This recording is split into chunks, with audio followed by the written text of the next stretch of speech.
नेपाल की तरफ से दीपेंद्र सिंह एरी और संदीप लामिछाने आप कह सकते हो दो ऐसे खिलाड़ी हैं जो इस साल बहुत सारे लीग मैचेस खेलने वाले हैं। अगर मैं आपको बताऊं लीग मैचेस के बारे में, तो आप सबको पता है कि 25 जुलाई से जो है पहला लीग मैच यहाँ पे स्टार्ट हो रहा है, जहाँ पे नेपाल के खिलाड़ी आपको खेलते हुए नजर आएंगे। जैसे कि G20 में नेपाल के 3 खिलाड़ी है, आप सबको पता है, रोहित पौडेल, संदीप लामिछाने, दीपेंद्र सिंह एरी। लेकिन दीपेंद्र सिंह एरी और संदीप लामिछाने आपको और भी लीग मैचेस खेलते हुए नजर आएंगे। हालांकि अभी तक दीपेंद्र सिंह एरी का पूरा कंफर्म हो गया है, जैसे कि ये 25 जुलाई से लेकर अगस्त तक, 16 अगस्त तक या 12 अगस्त तक जितना भी चले, उतने टाइम तक दीपेंद्र सिंह एरी जो है G20 कनाडा में खेलेंगे। और उसके बाद अगस्त में ही जो दीपेंद्र सिंह एरी है वो आपको अगस्त सितंबर के बीच में स्कॉटिश जो T20 लीग होने वाली है, T10 सॉरी T20 यानी T10, उस लीग में खेलते हुए नजर आएंगे। तो देखो पर्टिकुलरली दीपेंद्र सिंह एरी अभी ना बहुत ज़्यादा एक्सपीरियंस लेने वाले हैं वर्ल्ड क्रिकेट के अंदर। मतलब दीपेंद्र सिंह एरी जो है ना, वो आपको अलग अलग क्रिकेटरों के साथ में खेलते हुए दिखेंगे। जैसे कि G20 लीग जो है, वहाँ पे दीपेंद्र सिंह एरी बड़े बड़े खिलाड़ी डेविड वार्नर, मिचेल जो था, ये क्या नाम था भाई इसका, डेविड वार्नर के साथ मार्कस स्टोइनिस, समझ रहे हो। उसके अलावा अगर मैं बात करूँ तो सुनील नारायण जैसे बड़े खिलाड़ी, समझ रहे हो, अफगानिस्तान के जो खिलाड़ी है उन सब के साथ में, तो बहुत सारे खिलाड़ियों के साथ दीपेंद्र सिंह एरी खेलते हुए नजर आएंगे। उसके अलावा बात करूँ तो स्कॉटिश जो T10 लीग है, वहाँ भी आपको पाकिस्तान के खिलाड़ी नजर आएंगे, इंग्लैंड के खिलाड़ी नजर आएंगे, साउथ अफ्रीका के खिलाड़ी नजर आएंगे। और फिर एट द एंड में यहाँ पे जो ILT है, वहाँ पे आपको खेलते हुए नजर आएंगे।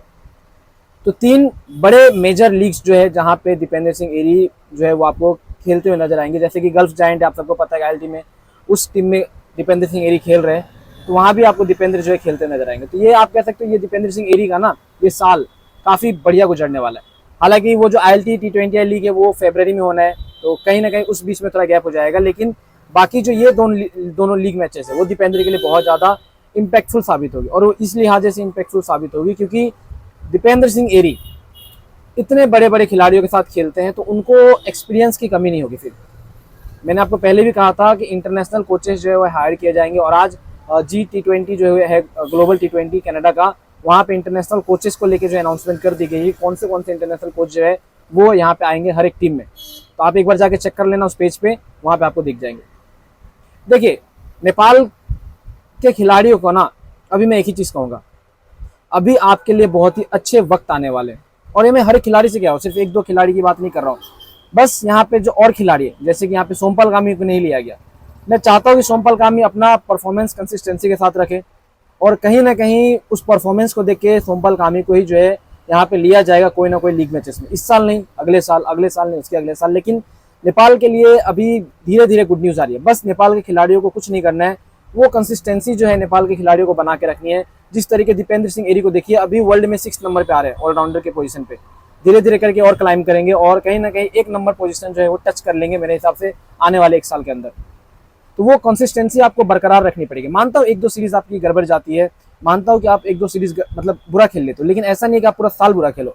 गुलशन झा के लिए वर्ल्ड कप में बुरा समय रहा, लेकिन आने वाले टाइम पे मैं चाहूंगा कि गुलशन झा अच्छे से परफॉर्म करे, क्योंकि जब आप अच्छा परफॉर्म करोगे अपने आप कह सकते हो होम में, अवे मैचेस में, जो ये क्वालिफायर मैचेस होते हैं उसमें, तो ऑटोमेटिक जो लीग्स के जो स्काउट होते हैं ना, वो घूमते रहते हैं और उसकी नज़र आप पे पड़ती है, और उसके बाद जो है कोई भी फ्रेंचाइज आके आपको हायर करती है। तो वो मेन कंसिस्टेंसी जो है वो रखना पड़ेगा। जिस तरीके से दीपेंद्र ने कंसिस्टेंसी दिखाई, उसी तरीके से मैं चाहता हूँ कि नेपाल के सारे खिलाड़ी कंसिस्टेंसी के साथ खेले। और एक दिन ऐसा दूर नहीं होगा जब नेपाल के आपको 10 से 15 खिलाड़ी हर एक लीग में खेलते हुए नजर आएंगे। अभी तो बस 3 है, पहले तो सिर्फ 1 था संदीप, फिर धीरे धीरे बुरतेल आया, फिर धीरे धीरे दीपेंद्र आया, फिर धीरे धीरे रोहित पौडेल। अब देखो ये नंबर्स बढ़ते जाएंगे।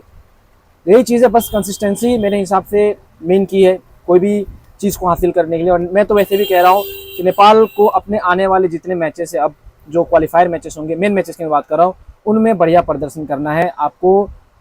भले ही आपको पर्सनल ट्रेनिंग करवानी है अपनी कहीं किसी कोचेस के साथ, आप बाहर जाके करके आओ पर्सनल ट्रेनिंग, लेकिन आप प्लीज़ करो अगर बोर्ड आपको प्रोवाइड नहीं कर रहे तो, क्योंकि ये बहुत ज़्यादा जरूरी नेपाल के खिलाड़ियों के लिए। और मैं चाह रहा हूँ कि जितनी बड़ी अपॉर्चुनिटी अभी सारी टीमों को मिल रही है वो नेपाल को दी जाए। आज देखिए अफगानिस्तान ने ऑस्ट्रेलिया को हराया, कहीं ना कहीं कह सकते हो अफगानिस्तान की टीम कितनी खुश होगी। ये ऑस्ट्रेलिया कभी भी अफगानिस्तान के साथ सीरीज खेलने के लिए रेडी नहीं होता था, लेकिन वर्ल्ड कप में अफगानिस्तान ने ऑस्ट्रेलिया को हराया। तो अपॉर्चुनिटी आपके पास आती रहती है, बस आपको उसे ग्रैब करना है।